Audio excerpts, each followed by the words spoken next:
and welcome into another edition of All Access with Coach Steve Campbell. That is Coach. I am Michael Deere. The Bears took the Talents down to Natchitoches, Louisiana this past weekend, and Coach, a big win to say the least. If I had to put a stamp on this game, I'd say it was a total team effort. Yeah, it was. The game? Yeah.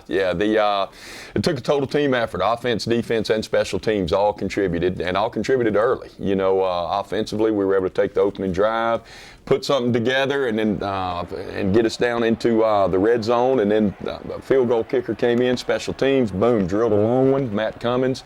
And we were able to go up 3-0. We kicked off. Defense did a tremendous job of holding, getting us the ball back. We took it in, went up 11-0. So early, in the first 6 minutes of the game, you had offense, defense, and special teams all contributing in a big way. And that's kind of the way the night went. You said 11-0, so that means you went for two. Was there something that you, and obviously in the game plan leading up to the week, if you saw Northwestern State in a certain lineup on their extra point defense, obviously you made the call, and then Madiaha, great call, had everyone fooled, and even the camera people, at the game, that was a great call. We've got that we do on our extra point where we line up some over here and some over there, and really, depending on their alignment, will be what we call. I mean, there are situations where you just want to go ahead and take the 1 point, but early in the game, we're looking for an edge. You're wanting to create some separation to get the points off kilter. And that definitely set the tone for the game. Down 11, that means that a two-possession game for them.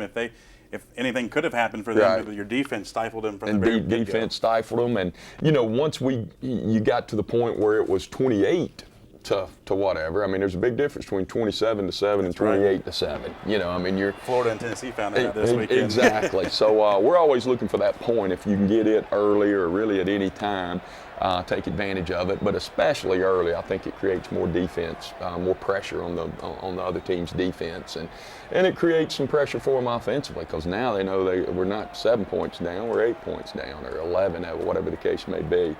So I was pleased with the execution. Our snapper, Jordan Fleming, did an outstanding job. Scotty Madiaha ran it in. Offensive line did a good job blocking over there. Cloker, Stouffer, Kirsch, Appy, all those guys did a real good job. And we talked last week, and you said one of the keys was you have to get this offense off to a fast start. And even though you got a field goal, I saw you after the second field goal to go up 28-7. You said, guys, that's points. As they were coming off the field, we got points. Good job, we got points. And that's that was the theme of the night. Just every time they got out there, you scored on your first 4 drives in the offense, and that's what set up the tone for the defense to play so well. It is, and it's that reciprocation, if that's the deal, where when we score, defense goes out there and holds, and we come back and score, defense hold. It kind of builds on. The momentum builds, and it was good. We ended each drive with a kick, either a field goal, an extra point, and we wound up punting twice. So if you can end each possession with a kick and score when you're in the red zone, have some explosives. We had a lot of explosives this week. You're going to wind up being successful. And I guess it was first 4 drives. Is that what you? That's right. We wound up getting points, and that's big. We needed to start fast against these guys, and we did. And the fast start was attributed to quarterback play. Taylor Reed came out, and then he was injured on the play where it was an explosive play, like you mentioned, 50-something yard run, and then in came backup quarterback Hayden Hildebrand, and you guys did not skip a beat. The offense did fine. Completed, I believe, 11 or 12 passes out of 15 for 200 yards and 3 touchdowns. He got all the receivers that we had been talking about for the weeks on the show. Jaquez McMillan showed up. Jatavius Wilson got a touchdown. Courtney Gardner, first career touchdown catch at UCA. Yeah. How were you pleased with how Hildebrand came in and offense didn't skip a beat? Yeah, very pleased. Hayden's an outstanding football player, got a lot of ability. He can really run and throw. Smart football player. And he did a good job of picking up where Taylor had left off, and did a good job. A couple of those passes were run pass options, and Taylor pulled it down, saw that the pass was open, and threw it in there, and Jaquez caught a slant, big play for a touchdown. Desmond Smith had a big play to get us down, set us up in the red zone. We wound up scoring off of that. Jatavius had a little vertical route on the outside, great throw and catch there. And then Blake Gardner did a tremendous job. We called a little boot, and Blake was supposed to run the over route, but he saw the safety come down, so he kept it vertical. And Hayden did a good job of finding him in the deep middle. So that was some you're glad to see that. That's Blake Gardner, who's been really, really working hard, and I still think his best football's in front of him. I know it is. He is really coming on. It was great to see him have a big play because he's been playing well and working tremendously hard, and it was good to see Hayden pull it down, go through his progression. He went come back flat and then found the over and got it to him for a touchdown. I think all night the thing that came away for me from the game was how he went through his progressions and his eyes weren't down at the snap or anything like that, and how he managed the offense on the throwaways. If he had to throw the ball away, he threw it away. It wasn't going to be an interception. It wasn't. Yep. I mean, great job all night with him. I'm sure you're not surprised because you've seen him since he's been here. Talk about how he prepared. I mean, how a backup quarterback has to prepare any time to beat this situation. Yeah, you've got to prepare at quarterback, at O-line, at D tackle, at left corner. You've got if you're a backup, you got to prepare as if you're the starter. You've got to be prepared to play every play. I mean, you're one play away from being the guy, and he's really done that. Hayden's done that since day one. Has come in and prepared himself mentally and has gotten a good amount of reps in practice to hone his skills, and has done a really good job with the reps that he's gotten. And when his opportunity came, he was ready to play and went in and performed well. And the offense did their job, and back to the defense again. Up 11-0, and then you force a fumble deep in Northwestern State territory. Yeah.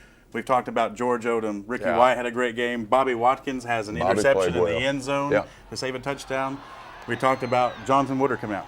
Tackle and a half for loss. He had a great game. And then I think my player of the game, number 93, Cardell Best. What a game he had. Talk about his explosiveness and how he got back to the quarterback all night. Cardell did a great job, and Cardell has been improving each week, and he's a very good pass rusher and does a really good job. Cardell's got a very high motor, plays extremely hard, and he's a relentless guy. He's getting better and better as Cardell continues Cardell's going to be an all-conference player here, and it may be this year. I mean, he's got the ability to do it, and he makes a lot of plays. He did. He's been here, I guess, 14, 15 months now. I can't wait to see that guy. Here in another year or two after he's been in the weight room and all of that, he's going to be a dominant player, and he is right now. He's playing really well. We need to keep getting better. But I like the play of our defense. I think they ran the football for something like 71 yards on 30 carries. 30 carries, yes. Which was 2.2 a rush. Which they ran the football a lot more effectively against Mississippi State and the University of Louisiana, two bowl teams from last year. And that's something that we have taken great pride in and have worked hard on stopping the run. And it was great to see that pay off for us. The other night, Ricky White, DJ Holland, I thought had one of his better games. Had some massive hits in the game. Devin Spurlock had probably the hit of the game where he really tattooed their quarterback. He was walking off the field without his helmet. Yeah, he set a tone, set a tempo with that. So was very pleased with that. George Odom, you mentioned him. George had an outstanding game. He's third in the conference in tackles now. 10 tackles very active guy. Very active guy. I thought our safeties really stepped up. That's Bobby and Spurlock. Brandon Porter got in there and did a good job. Thought our corners did a good job for the most part of keeping it in front of us. They got behind us a couple of times, but we did keep it in front of us early anyway, and we were better at tackling. And you had mentioned, I read some of your post-game comments, and you said the thing that I'm proud about this team is we've improved from week 1 to week 2 through the bye week and down to this game.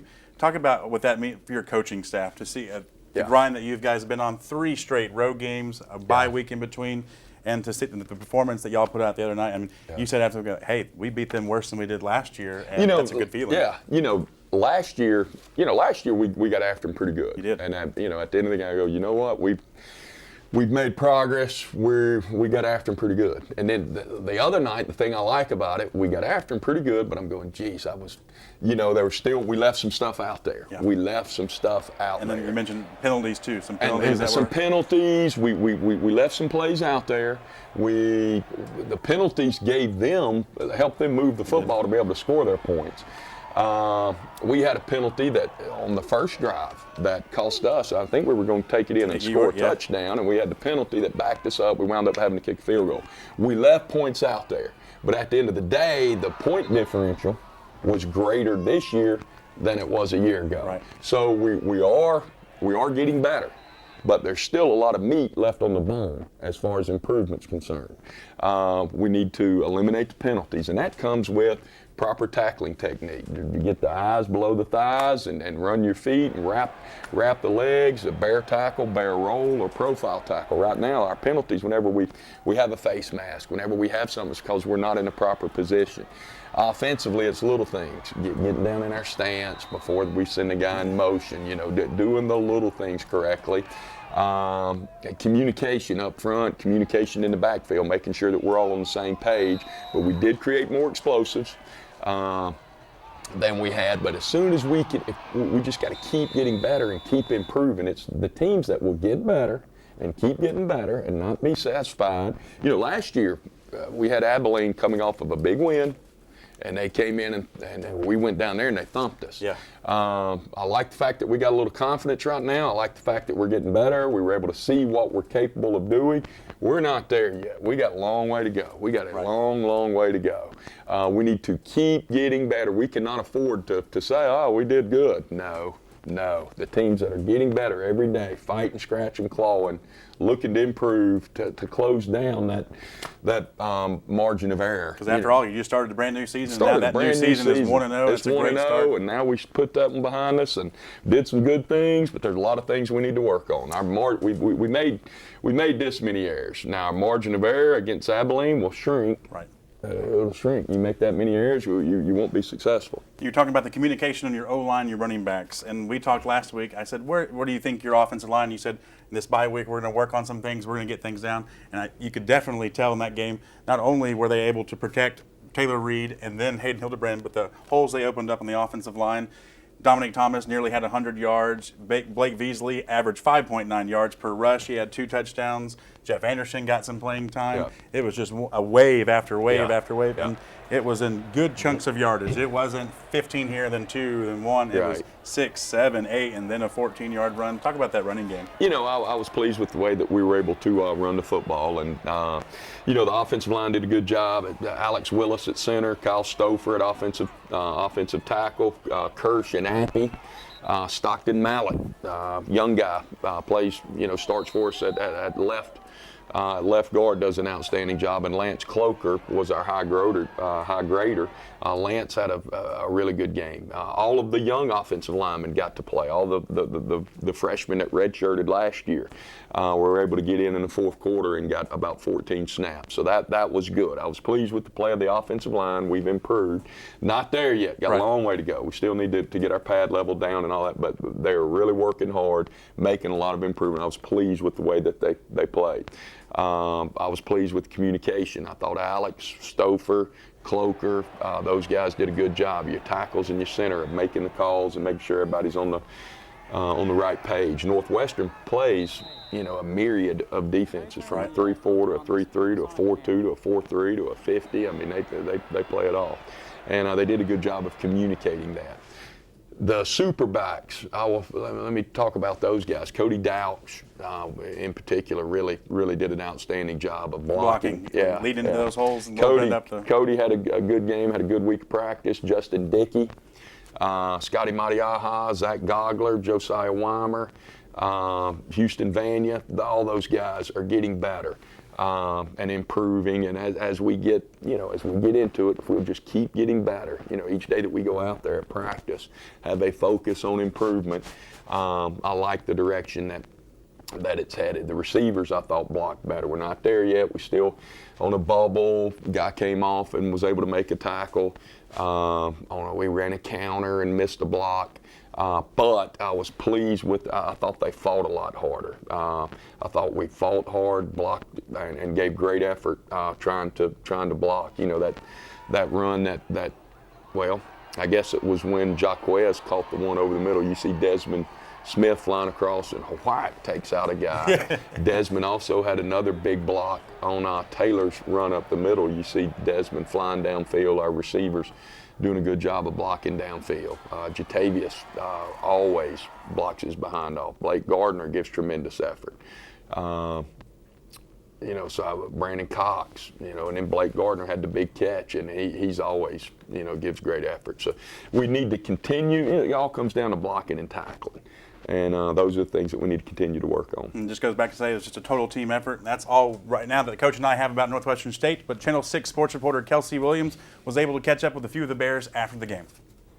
The UCA football team travelled to Northwestern State this weekend as they took on the Northwestern State Demons. The Bears were able to defeat the Demons 49-21, but the story of the night was starting quarterback Taylor Reed went down early in the first half, but luckily for the Bears, backup quarterback Hayden Hildebrand was able to step up. Well, going into the game, I knew that the coaches told us that we're both going to be playing this year, but he's the number one guy. He's been here. He's done a good job, and when he went down, Coach Campbell always talks about next guy up. So went in there with that mindset, you just got to go in and get the job done. And I did the best I could, and I'm just glad we got to win. Just running through after the catch. You saw a lot of big plays happen. J-Mac, he scored his long touchdown. You saw a lot of big plays come out of just effort. The defense really stepped up out here tonight. They were able to force 2 turnovers and 1 interception in the red zone here tonight. Just a matter of the defense playing aggressive and just keeping that mentality going through the whole game. We wanted to come out and make a statement because we know Northwestern wanted to come out and make an impression. Because last year, the game kind of went similar to last year, so I know they were going to come at us. So we want to really come out and just put the foot on the pedal and just keep going. I'm just working on tackling, like you said, forcing turnovers and getting off the field on third down. Just things like that will always help us. It's really good to get that. The receivers, we've struggled the first 2 weeks of, the season, or first 3 weeks, and it's really good to get some momentum going like that, especially going into conference play. They did a great job. Jatavius does his thing. Desmond Smith, Jaquez McMillan did a good job tonight. They all had, touchdowns, all great players, and what really helped us, I'm really proud of the offensive line and the running backs. Our run game really worked well for us tonight. We thought we could run the ball against Northwestern State, and we did that, and when you run the ball effectively, it opens up the passing game just like it did. So just knew we couldn't be lackadaisical. We've kind of been playing slow, not really coming out with a lot of effort, so we just wanted to be the better team and play with a lot of effort, and it kind of showed off this game. Just keeping the same mentality going, being aggressive, making a lot of plays, forcing a lot of turnovers, and making sure we just go out and use the same energy for Abilene. The Bears are now 1-2 on the season and 1-0 in conference so far. The Bears will hope to take the momentum from Louisiana back to Arkansas as they hope to get a win against Abilene Christian in their home opener. All right. Thank you so much, Kelsey. Those guys were definitely just as excited as you were after the big win. But now we've got to shift our attention towards Abilene Christian. And we just talked about it. This is a team that kind of caught y'all off guard last year. Right. And you had a big win, went down there, and they have an explosive offense. And something I was looking at over the weekend, I don't know if I've ever seen this before. So they beat Stephen F. Austin, as you know. They had the Offensive Player of the Week. They had the Defensive Player of the Week, Special Teams Player of the Week. UCA had the honorable mention in all 3 categories as well. Hayden Hildebrand, George Odom, and then Matthew Cummins. Wow. So this game coming up will have the top 6 players in the offensive, defensive, special teams side from last week's game, if that says anything about this game. But tell us a little bit about Abilene Christian. Abilene is a very well-coached football team. They have a lot of talent. They're moving up from Division II to Division I, and they're in that transition. Their Division I program played an FBS school off their behinds week 1. So a very talented football team. They've got a lot of talent, a lot of great players on both sides. Big football team. Their offensive line is huge. A lot of height. A lot of big 6'5", 6'6", 300-pounders. They utilize a lot of tight ends and fullbacks, sort of a pro-style offense. So try to create mismatches with their Gronkowski-type tight ends and fullback guys. So they do throw the football, throw it around the park quite a bit, but it is not with your little slots and things of that nature. It's with the bigger guys, and they do a good job of trying to formation you. They'll swap the tight ends, motion. They very good offensively. Defensively, they're 4-3 with some outstanding players. They got 2 big 300-pounders that play on the inside. They've got a transfer defensive end. That's an outstanding football player. Their middle linebacker is back. He's a all-conference kind of player. They bring pressure with a 6-1 blitz and a field wash. So they mix it up on you defensively. Did a good job of getting after Stephen F. last week. So a very good football team all the way around. And the fact that they're, like you mentioned, they're kind of in transition. The fact that they're in transition, does that make them a little bit different of a team? Because I mean, now that they're in the transition phase, and like last year, they snuck up on more than just UCA. They snuck up on a lot of people. The fact that they're in that transition phase make them a little different to game plan for. Not necessarily nothing to lose, but I mean, not. Here's what it does: is it they're a very good football team, very talented football team. There's some rules that are different between Division I and Division II as far as getting guys in school and things of that nature. But they're a very, very talented football team with a lot of great athletes. And is there one thing that you can take away from last year's game? Was it the defense or offense, something that you can take away from last year's game to implement in this one? They're very good, is what I took away from it. And I took away from it, we turned it over 7 times. Yep, that was. You put the ball on the ground 7 times. You shouldn't win when you turn over 7 times. You're not going to. Now, I don't want to take any of the credit away from them. They outplayed us. But we've got to do a great job of protecting the football, and we've got to set a tempo early, and we've got to understand that this is an outstanding football team, and I think our guys will definitely do that. We're not in, everybody in this league is very, very good. And then they have quarterback Parker McKenzie. He leads the Southland Conference in passing. DeAndre Brown, the running back, is 3rd in the conference in rushing. Kind of a double-headed spear attack there. What's going to be maybe a game plan on defense to try and take some things away from the Oklahoma State game, the Northwestern State? Yeah, into this game? That's what you got to do. You can't, now we're on 2 short weeks or regular weeks, but for us, what we've been through is really short weeks because you had the month before the Samford, and then you had the 9 days before Oklahoma State and 2 weeks before Northwestern. Now, boom, you got a game here in 7 days. So you don't want to change up what you do too much, but we do need to, there's certain things we did week 1 that we'll use, week 2 we'll use, and week 3 that we will use. The big thing is fundamentals. You got to control their passing game. That don't mean you're going to stop it. Parker McKenzie's an outstanding football player, and you're not going to completely shut down their passing game, but you got to control it. Their running back's a great player. We need to limit his big plays. Now you're not going to shut him down completely, but we need to limit and control everything that they do. They're a good enough football team, very, very well coached team with outstanding talent at each position. Or if you load it up to stop this, focus on one thing, and they they're going can to beat you hurt with another. Something else.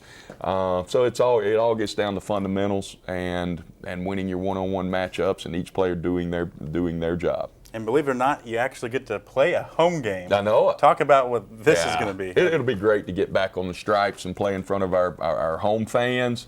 Have the band there playing. The band I can't wait to hear them crunk up and get crank in the up crowd. that fight song. Yes, crank the fight song up, get it loud.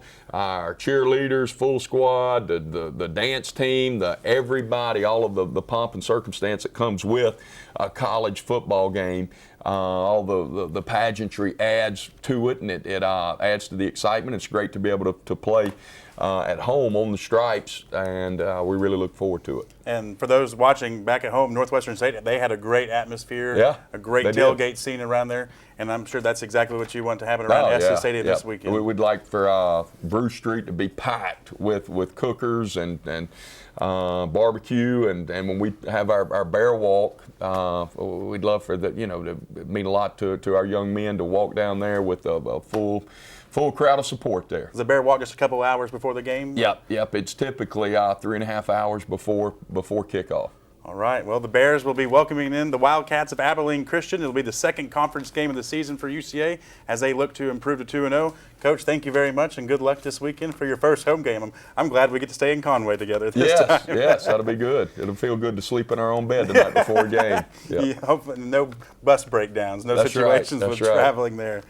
All right. Well, thank you, Coach. You can catch All Access with Coach Steve Campbell Tuesday through Friday on Conway Corp Channel 6. For Coach, I'm Michael Deere. We'll see you next time.